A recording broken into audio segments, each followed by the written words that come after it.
Hello friends, welcome to our YouTube channel Cook and Shine India with Rashmi and Shipra. आज हम बनाने वाले हैं वनीला फ्रूट पंच। होली के दिन नज़दीक हैं तो चलिए इस क्विक रेसिपी को बना के अपनी होली इंजॉय करते हैं। वनीला फ्रूट पंच बनाने के लिए हमें ज़रूरत होगी 1 कप ऑरेंज जूस और 1 कप मैंगो जूस और हमें वनीला आइसक्रीम की ज़रूरत होगी। तो चलिए हम बनाना स्टार्ट करते हैं। सबसे पहले हम अपने जूस लेंगे, उनको ब्लेंडर में डालेंगे। यहाँ पर मैंने दोनों कप जूस इसमें डाल दिया है। दोनों की क्वांटिटी सेम चाहिए, मैंगो जूस की भी और ऑरेंज जूस की भी। और साथ में हम 2 स्कूप वनीला आइसक्रीम के ऐड करेंगे हम इसके अंदर। और अभी इन सबको हम ब्लेंड करेंगे सबसे पहले। तो चलिए हम इन्हें ब्लेंड करते हैं।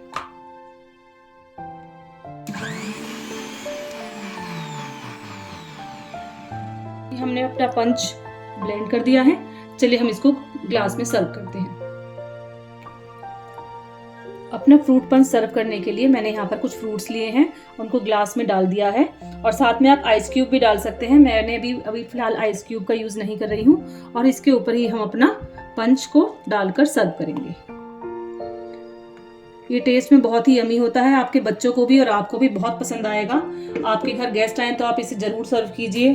कुछ नया ड्रिंक है, सबको बहुत पसंद आएगा।